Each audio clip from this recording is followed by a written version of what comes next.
Hello there and Happy New Year. Welcome to 2021, hoping that it's a better year than 2020 turned out to be. So we'll have a look at the sky in January. Upcoming events. We've had our first lecture. Actually, I'm doing this a little bit late due to having had COVID-19, seriously. But our next lecture coming up for the IAA is on the 20th of January 2021, 7:30 in the evening, and that'll be on Zoom as usual. It'll be, I haven't got a title for it yet, but it will be Professor Lorraine Hanlon from University College Dublin, who is one of Ireland's top experts in astronomy. So that'll be via Zoom. Look at our website irishastro.org for the link to that. That'll be up shortly. It will also be simulcast as we tend to do on YouTube. So that is that. Now the sun. The sun is pretty interesting at the minute. There's nothing on it at the moment. As of the 8th of January, yesterday actually, the sun was blank, but that hasn't been the case. There have been 5 spotless days, 63%, and actually at the end of 2020 we ended the year with 208 spotless days. That's 57% of all days were spotless.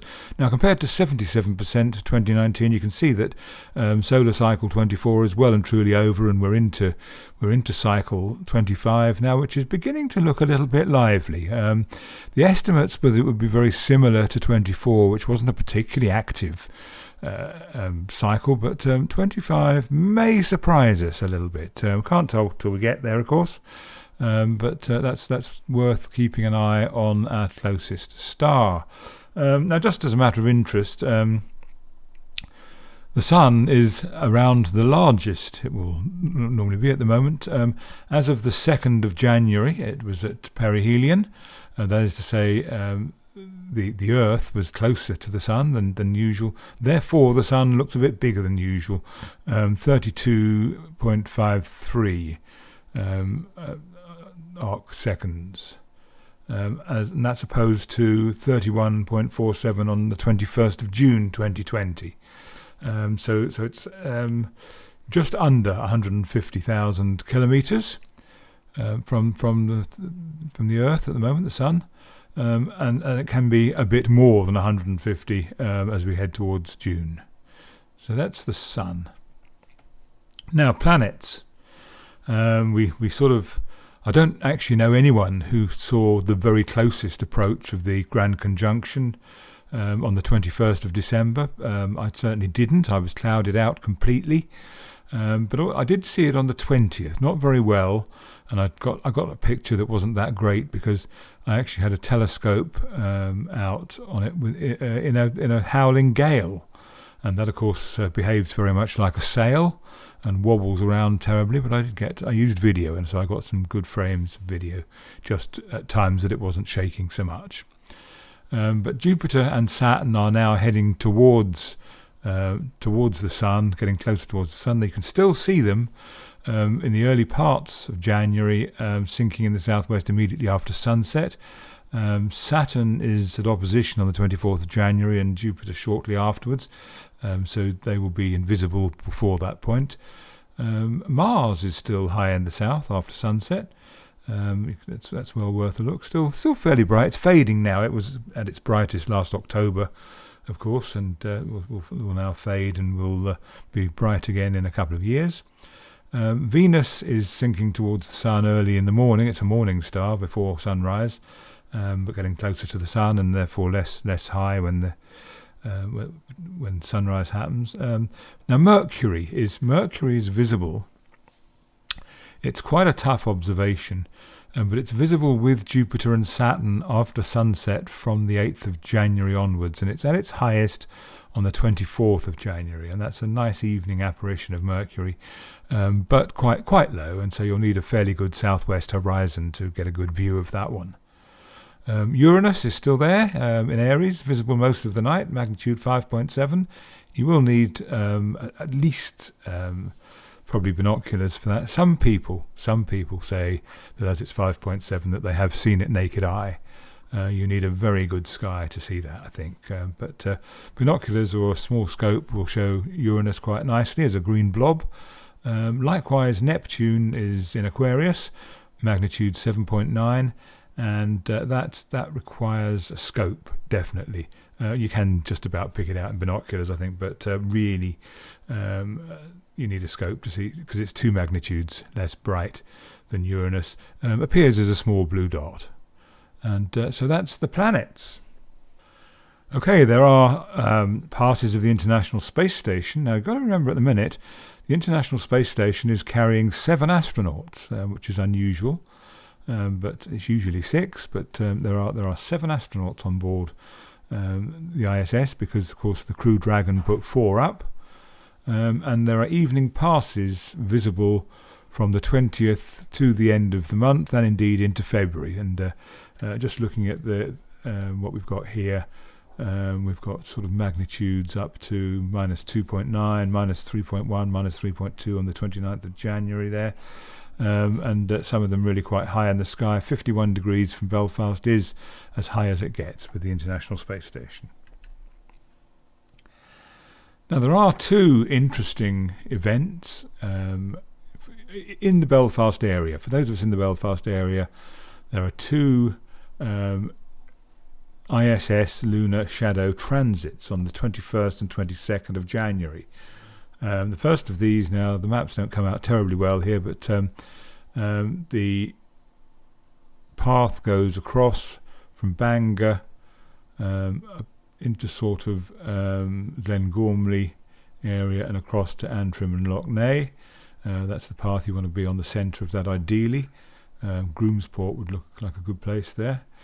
That's the ISS is quite big at this point, angular size of 40 arc seconds there, and that's a very quick transit, and it's a shadow transit. So that is to say, you don't see it approaching the moon, but you have your camera pointed there at exactly the right time, 21:43 and 33 seconds on the 21st of January, and you should see it pass in front of the moon as a dark silhouette. And likewise the same the next day, slightly different path, further south path, Portavogie, Saintfield, Lurgan, Portadown, Moy, that sort of line. And that's at 20:56 and 22nd on Friday the 22nd of January. And that again is a shadow pass, that is to say the dark ISS will pass in front of the bright moon. You want to look up those, https://transit-finder.com, and you put your location in, and it just gives you a month's worth of the latest passes of both moon and sun by the International Space Station. Very clever website, very useful. Okay, well, we're going to have a look at the deep sky a little bit, and what we're going to do here is we're going to look sort of approximately southwards on the 15th of January at 9 p.m. in the evening. That's Greenwich Mean Time, of course. And we're looking south, and of course the most obvious thing we see in the sky is, of course, the constellation Orion. Here we'll have a closer look at Orion. There we go. So we've got Betelgeuse, which is itself of great interest at the minute. It's been a bit variable the last couple of years, leading some to speculate that the supernova event that will inevitably happen there is not far away. But then on the other hand, we think that that's maybe not the case now, not least because Betelgeuse has been found to be quite a bit nearer and therefore less luminous than we had previously thought. The measurement of star distances at that sort of range is a bit haphazard, and they used to think about maybe 700 light years away, but now they're saying maybe only 400 or 500, and therefore that means that Betelgeuse is not as big and likely to explode star as we thought. Rigel, of course, in the opposite corner here, then the 3 belt stars of Orion and Orion's sword down here, various other objects there we'll have a look at in a minute. We'll zoom out again, and the naming of constellations and asterisms and stuff is not a fixed thing. It changes over time, and what has been said of this entire area here is that some are calling it Big G. If you sort of start at Betelgeuse here, come down to Rigel, Sirius, Procyon, Pollux, Castor, Capella, and Aldebaran, all those bright stars there, you can see Big G. Others are calling it the winter hexagon for much the same reason. I mean, you can imagine that being a hexagon as well, if you draw around those stars like that. So that's how these things evolve. But it's a very interesting and well-populated area of the sky. There are a number of things worth seeing here. I mean, now Orion's sword, we know. If we move into the bottom star of Orion's belt here, we'll just zoom in there on Alnitak, and there's two nebulous regions around Alnitak. This is the Flame Nebula here, and then a little bit further down here you can see the Horsehead Nebula. So that's things that go on in Orion. There's also a nice planetary nebula up here called M76. And this area of sort of hydrogen alpha luminosity that surrounds the whole left side there of Orion, that's Barnard's Loop. Then over here by Rigel, we've got another one here, the Witch Head Nebula. That's worth looking at in a sort of Dobsonian telescope or something like that. It's sort of a big, a 10 or 12 inch scope. You'd probably see that. You won't see it in a little scope, I'm afraid.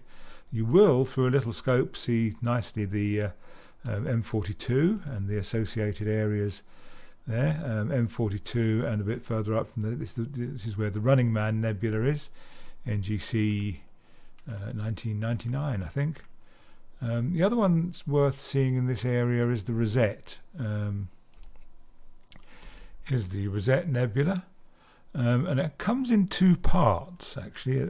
In the middle of it, quite easy to see, is a star cluster. Seeing the actual Rosette itself around the outside of that, it's hydrogen alpha. It shows up, if you've got a hydrogen alpha sensitive camera, it shows up quite readily. But it's a bit tricky, even with quite a big scope, to actually see a lot of detail in it. But it shows up well in photographs. So that's a quick guide to what's going on there. The usual sky guide, you sort of follow Orion's belt down to Sirius, brightest star in the sky and at its best during January. Beneath Sirius there's a nice little cluster, Messier 41. That's well worth a look at as well. And then up the other end of the scale, of course, follow Orion's belt up, you come to Aldebaran. Aldebaran being Alpha Tauri, and with a nice little cluster around it, though Aldebaran is not a real member of the cluster. That's the Hyades cluster there, the sort of the head of the bull shape there. I've always thought that Aldebaran and the Hyades would be Aldebaran and the Hyades would be a great name for a band, but no one's ever done it. Follow that up a bit further, and of course you come to the Seven Sisters, which is nice and high up and looking really great this time of year. You can count them, of course, and most people will come to about 7. I only ever get 6. Some people with very keen eyesight can get about 13 or so, and that's the Seven Sisters, of which you look more closely with a scope, and there are about as many as 200. So what else have we got in this part of the sky? Various clusters, of course, up in Auriga, M36, 37, 38, and indeed others, and M35, of course, here in Gemini. So plenty to look at in the deep sky, looking south at this time of year. So that's all I have to say for the moment. Stay safe, keep looking up. All the best for 2021, and thanks for watching.